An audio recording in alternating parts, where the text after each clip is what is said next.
Welcome to the Dean Show. I'm Eddie, your host. Subscribe if you haven't already. My next guest, we're going to be talking about one of the most famous women in the world, Ronda Rousey, and someone who's been at the top, the most talked about, the most famous. But why would someone like that be contemplating suicide? All this and more on this week's show. Don't go anywhere. We'll be right back.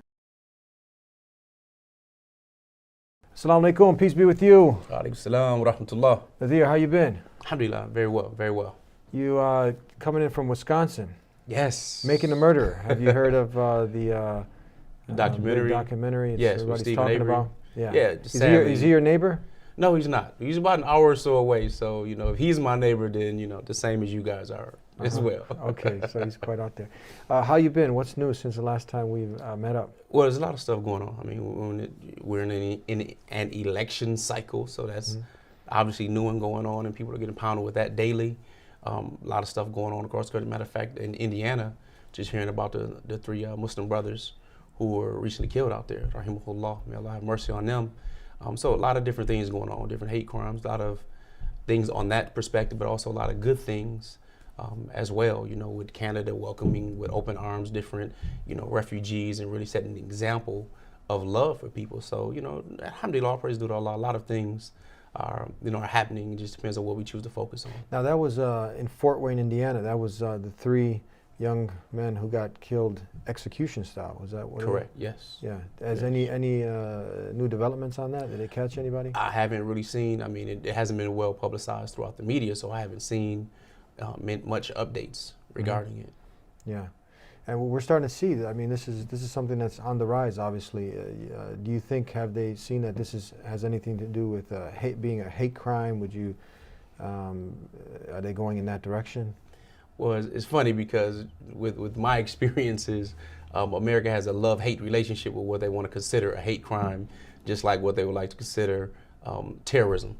We know that there's a serious double standard. So obviously, to those of us who can evaluate a situation objectively, it looks like it's obviously, a hate crime, likely, due to their ethnicity or their religion of being Muslims, especially with the climate that's being pushed today, sadly, with a lot of Trump supporters, if you will, and a lot of the overt bigotry and the days from the 50s and 60s kind of being played out in the media. I want to show you a clip. I want to ask you and get your feedback on this. We're going to watch this clip real quick. What am I anymore if I'm not this? And I was literally sitting there and thinking about killing myself, and that exact second I'm like, I'm nothing. I'm like, what do I do anymore? And no one gives a shit about me anymore without this. And Now my question is, what is your take on this? When you have somebody who is probably the most popular woman in the world, Ronda Rousey, right? Yeah. Yes. Now, she's looking to achieve great success. She's achieved it. Money, she's achieved it. Fame, stardom. Why would someone, you take a turn in life, you have an obstacle in your path, you suffer some kind of calamity and whatnot, but what would, you've achieved what millions are looking up to you, they'd love to achieve. You've achieved that. Why would someone contemplate suicide? It's funny you mentioned that. And there could be a number of different reasons, but it all kind of boils down to this feeling of hopelessness. And I remember when I was a juvenile, I was a teenager, had thought about suicide several different times. And one of the things is this emptiness inside for this bigger purpose. So even though you mentioned money and fame and many of these things that people look to achieve, these are all external things. What if that inner peace doesn't exist with you?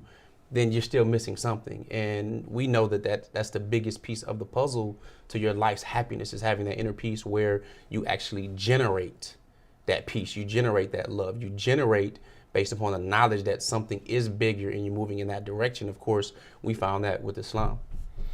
That's what I want to focus on for a little bit. We're going to take a break and then we're going to go off from here. Purpose, when somebody has purpose, the difference, the whole world can be coming down on them, and there might for a moment be some of that hopelessness, but they're right back in it, and Absolutely. Suicide doesn't even cross their mind, and why it's such of a dramatic difference here.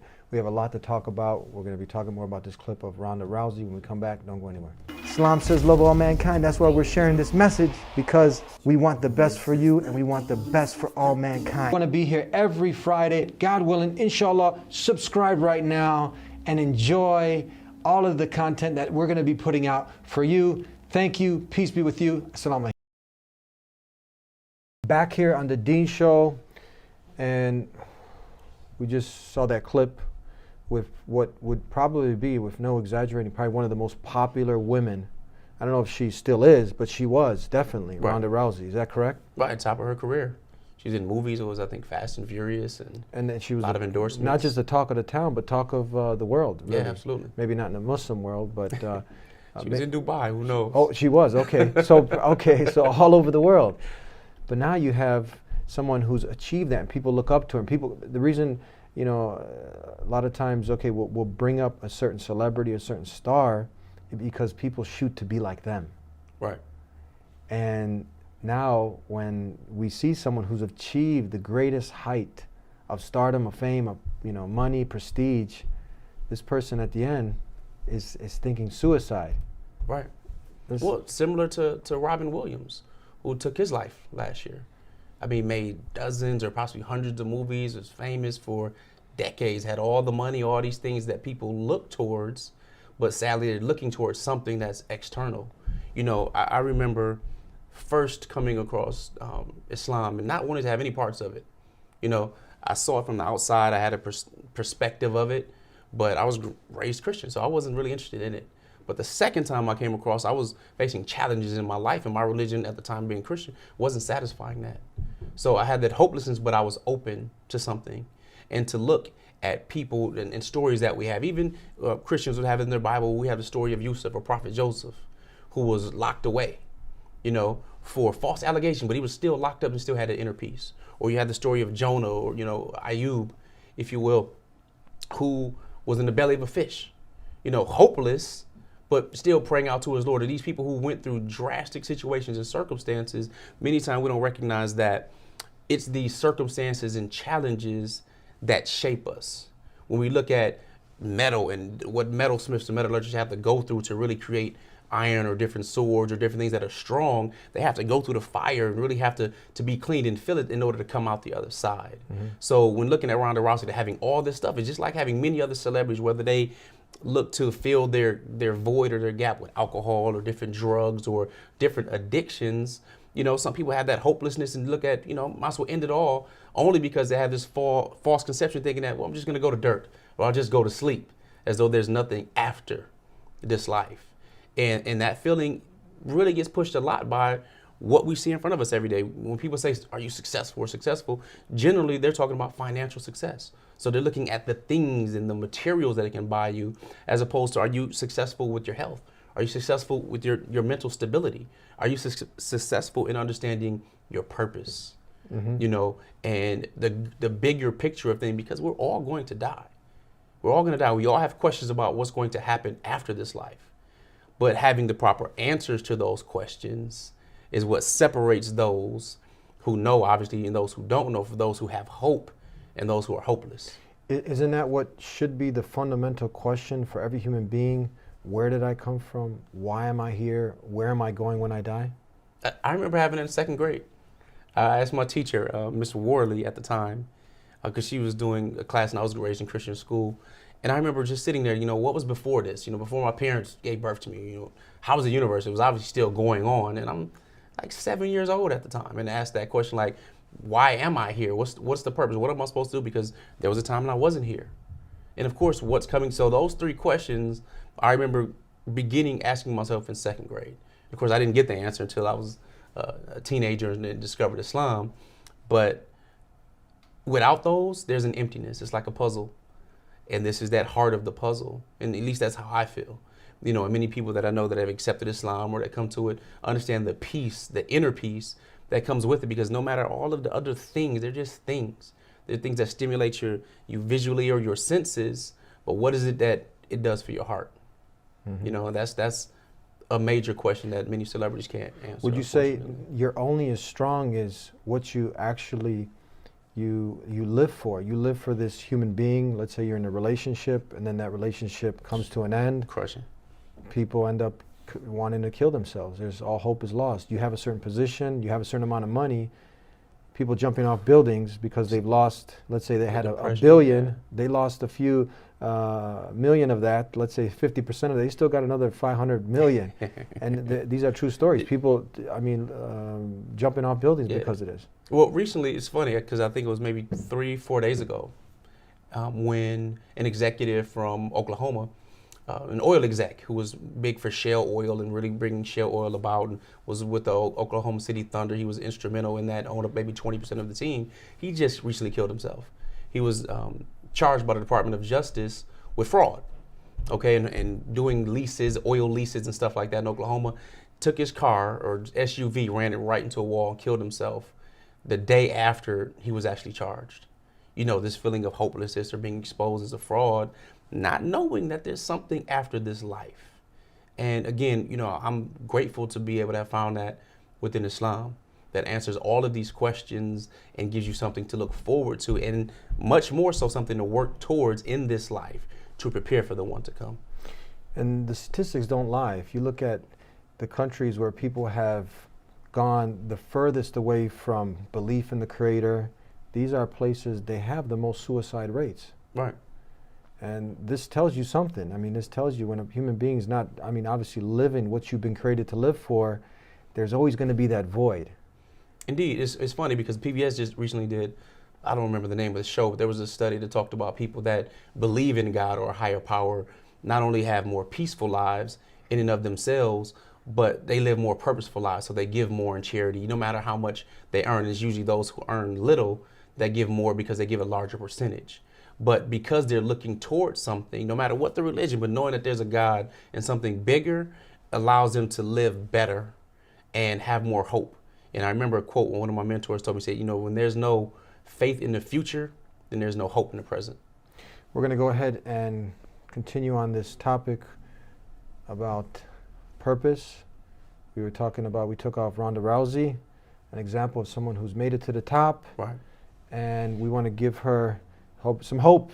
Indeed. Hopefully, because you never know, she might be actually tuning in to The Dean Show. We'll be right back with more. Don't go anywhere. Islam says love all mankind. That's why we're sharing this message, because we want the best for you and we want the best for all mankind. I want to be here every Friday. God willing, inshallah, subscribe right now and enjoy all of the content that we're going to be putting out for you. Thank you. Peace be with you. Assalamu alaikum.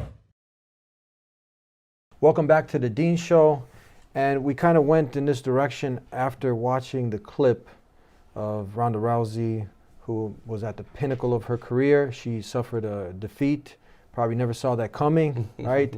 Ego takes over, and then you kind of just end up thinking you're unstoppable, self-sufficient. You forget about, you chase all these material things, and you forget about your true purpose, reflecting about purpose. You think you're unstoppable, then the person gets brought down to reality. They get humbled. Indeed. And some people change for the better. Other people just, they don't learn a lesson. What are your thoughts? I guess it's kind of part of the human psychology.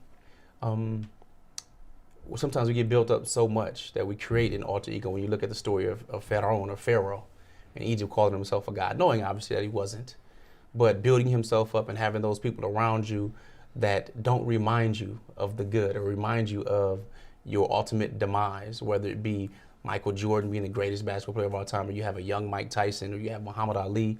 All of them have their time, and all of us are weak, and we all know we're going to die. But to have that reminder, many of us, we don't like to think about death, or we might not have our wills done. And, you know, we are optimistic when it comes to things we should be really serious about and concerned about and realistic about. So it's part of human psychology to kind of stay away from those negative emotions. But when you're thrust in it, again, some people turn to alcohol or drugs or other addictions, or some, you know, just feel hopeless and want to end it all because they don't have something to pull and to pray to, or to pull and get closer to give them some type of perspective. Sometimes these are the best times when someone's at a humble state. They realize that they aren't unstoppable, that There are more important things to life. They suffer a loss like this in their lives. They might be thinking. So what do you like to tell someone if you had the opportunity to talk to someone like Ronda Rousey, and to really get them to reflect more, not about fame, celebrity status, money, material things, but to really motivate someone to think about purpose. Why are you here in this life? And definitely when you die, you're going somewhere after you leave. Indeed. Well, I really look at it from two perspectives. One is to learn a lot from children, because there was a time when you tried to learn how to walk, you wobbled, you fell down, you cried, you got back up, you kept on going. So being persistent and failing is a part of learning. When we talk about learning or play with a new computer program, it's really just learning the new computer program, but we learn by our playing and getting involved with it. And just like all fighters know, you're going to get hit. And it's moving forward. I mean, it's the old Chinese proverb that says, fall down 7 times, get up 8. So we know these things, and we know to be consistent, but know that everybody who was at the top, they didn't just stay at the top. They all came down. This is normal. Human history can be summed up in 2 words, struggle and progress. So we have to have that in our lives. So we must honor that struggle, whether we're honoring it growing up as little children, whether we're honoring it in a career or in a relationship, in marriage or in parenting or whatever. We must honor that struggle and those challenges because it helps us get better. For example, less than 3 days ago, I was getting off a plane. And can you imagine being on a plane with a brand new pilot that hits turbulence and loses his mind? That doesn't have some experience in turbulence? Or do you want to be with the pilot that has been through turbulence before, knows how to bring it down, certain feet to a clear area, or how to avoid a storm, how to work its way through a storm? So when something happens, you know what to do. You have some type of experience. And that's how we're built as humans. We come in here knowing nothing, already pre-programmed, but we need to keep it going and honor that struggle. The second thing is obviously asking those questions and reflecting on it. I always tell people, listen, no matter what your belief system is, if you have a belief system, give yourself the acid test. Study the books, study all religions, study whatnot, study and get into its core. Because when you get to the core, if you're seeking truth, realistically and truthfully, then I believe your mind and your heart will be opened up to the truth. But always be open to it. I mean, I'm a Muslim, so I'm going to fight the acid test. I have the Qur'an. I know it's a perfect book. If there's one error in it, I would have to put it down and disbelieve in it, even though I believed in the book before that had numerous errors in it. But once it was open, my eyes were open to it, my heart was open to it, then I was led to Islam. You came from a Christian background, correct? Yes. I was Christian school. I know the Bible thoroughly. I know Jesus never said I'm God. He never said I'm the Son of God. He never said worship me, none of this. He said, Son of man, my Father, your Father, my Lord, your Lord. And I questioned this, and then I looked at Paul, who never met him, who used to kill people that follow what he taught, when he was Saul of Tarsus. He never met him, and then he had a vision. All of a sudden, he wrote 80% of the New Testament. And that hit me because I'm like, this person never met him, wrote this. And he actually had fallouts with the true, actual disciples of Jesus. So I'm picturing things out, and I suggest people picture things like a movie in your mind. When you're reading something or when you're studying, picture the events. Yeah, the technology is different. You may not have cameras and computers and all of that, but the interactions were the same. The relationships were the same. The needs of humans 2,000 and 3,000 years ago were the same that they are today. You want love and to have intimate relationships. You want to procreate. You want to communicate. All of these things are the same. So the difference is technology. But if you take the technology out and you're on a study for truth, it's my opinion that you will come to the truth if you're honest with yourself, if you're open to all of the possibilities, and then use your mind to differentiate what's true and what's not. I had to do that. I disowned all organized religion. I believed there was a God. I studied ancient African Kemet religions. I studied Judaism, of course, Christianity, Hindu, Buddhism. I studied all of this stuff. And then when it came to this short surah of Qur'an, Surah Al-Ikhlas, very short surah of it, then I said, I believe this. This is simple. It's to the point. It's deep. I understand this. That was the same short chapter of Qur'an that my father had read in translation, and he said, I believe in this by looking at a book with Ahmed Didat, rahimahullah. So if you're on a genuine search and you're truthful with yourself, I believe you will ultimately be led to Islam. And one of the things some people try to do is try to delay studying the Quran or study Islam because they say, if I'll have an excuse if I know nothing of it. But doing that is just trying to fool yourself. You want inner peace. You want to know who your creator is. You don't need an intermediary between you two or an intercessor between you. You know, go to the one who created you, put you in your womb and put you in your mother's womb, took care of you there, brought you out here into this life, gave you a healthy mind and body to work with in order to move to the next transition after this life. Once these answers are met, just by speaking on my own, you get a peace that nothing can come in between, because you know we're going to die. And that reminder is your reminder, do what you can now with what you have now, because YOLO is a joke. You don't only live once. No, you only die once. So it's YOLO, right? So, you know, that's what I would definitely suggest. And that's what I suggest to parents. That's what I suggest to different teachers and people that work with children in particular, because they're geniuses. And many times we kind of put them in a small box, and we want them to live with full engagement and with joy. We got 30 seconds left. Tell us where people can get a hold of you. You also run a parenting... Yes, I'm a parenting coach at outstandingmuslimparents.com. Outstandingmuslimparents.com. You could, you know, find me. We do different workshops, different speaking engagements. We train and teach parents really how to be outstanding, because we believe average is nothing but the top of the bottom or the bottom of the top. You know, so for example, I do have, you know, some books I'll share with your audience, Muslims Parenting on Purpose, that we written for parents just to really raise their children up in understanding our Islamic culture. We also do different programs, a 2 DVD program or online program called Outstanding Parenting Fundamentals 101 Workshop, and a CD program and a 6-week at-home study course as well. So, you know, come see me at outstandingmuslimparents.com or invite me to your community. It'd definitely be a pleasure to speak with them, inshallah. Thank you very much. Salam Thank you. alaikum. Peace be with you. Wa alaikum assalam wa rahmatullah. Peace be with you and the mercy of Allah. And thank you for tuning in to the Dean Show. Purpose, why you've been created. Where did you come from? Why are you here? And where are you going when you die? Very fundamental questions, which we get sidetracked. We get sidetracked with money, with fame, with family, with 1,001 different purposes, but we forget to reflect on what is the true purpose of life. There has to be a creator, the one who designed all of this. That's just logic. It makes sense. And who best to tell us on why we've been created? So it befits you, behooves you to ask within yourself, why have I been created? And then seek out the truth. And if you seek, then you shall find.